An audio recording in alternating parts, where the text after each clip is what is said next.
What are we to do?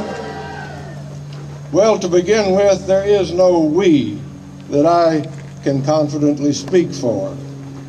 I've been speaking for myself so far, and I will continue to do so.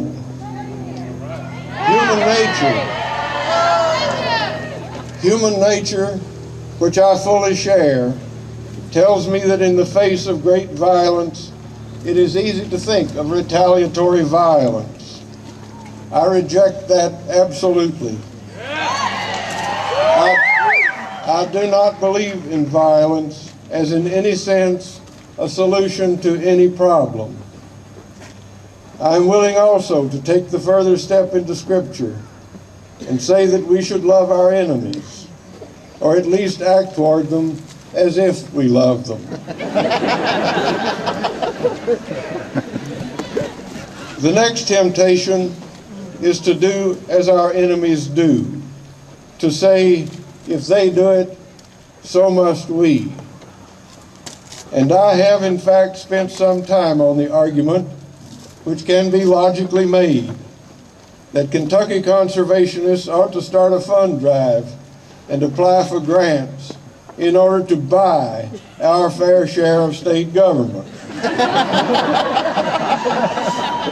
I reject that also.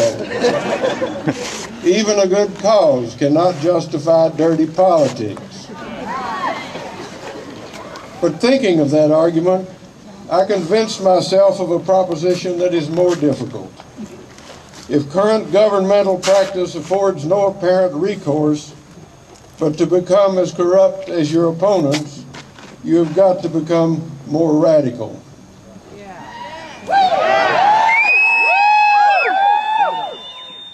Kentucky conservationists are not the first people to have to confront their own helplessness before an alien government. Others have done so, and you know some of their names. Mahatma Gandhi and Martin Luther King are two of them. There have been many others.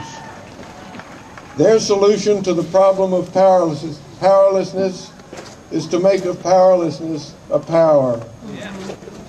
The name of this solution is nonviolent resistance or insistence, including civil disobedience.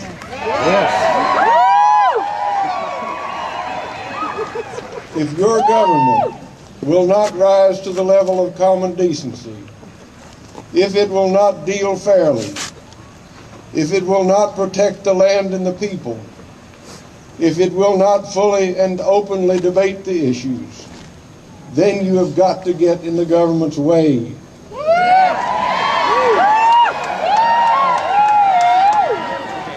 You have to forbid it to ignore you. You have to provide it with two new choices. Either it must grant you the consideration that it rightly owes you, or it must expose itself openly as a government not representative of the people, but owned by the privileged few. And here, yet another temptation asserts itself. Why not wait until our cause becomes vivid and urgent enough, and our side numerous enough to vote our opponents out of office? Why not be patient?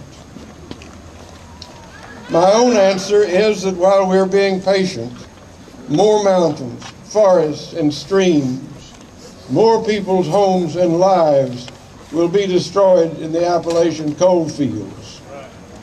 Are 400,000 acres of devastated land and 1,200 miles of obliterated streams not enough? This needs to be stopped. It does not need to be regulated, as both federal and state governments have amply shown. You cannot regulate an abomination. You have to stop it. Speaking for myself still, I will say that I don't like the idea of resorting to nonviolent obstruction, and I don't feel very brave about it. It involves more time and trouble than I ought to donate. The penalties can be unpleasant, and they can be much worse than that. Furthermore, as I am now out of patience with useless protesting and lobbying, I have no interest in useless civil disobedience. You're not going to catch me making a merely symbolic gesture. But I began my opposition to strip mining on that July night in the Knott County Courthouse in 1965. I've been patient for 43 years. And there are now enough of us who are concerned. There are enough of us here today to require our government either to accept its responsibility or publicly, and to its everlasting disgrace, refuse to do so.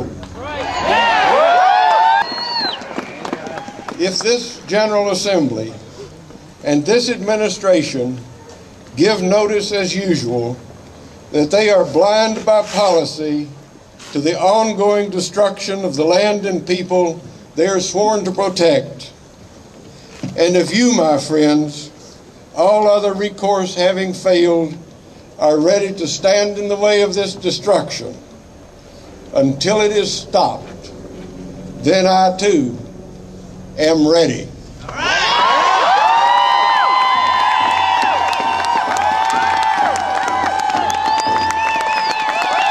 Stopped, then I too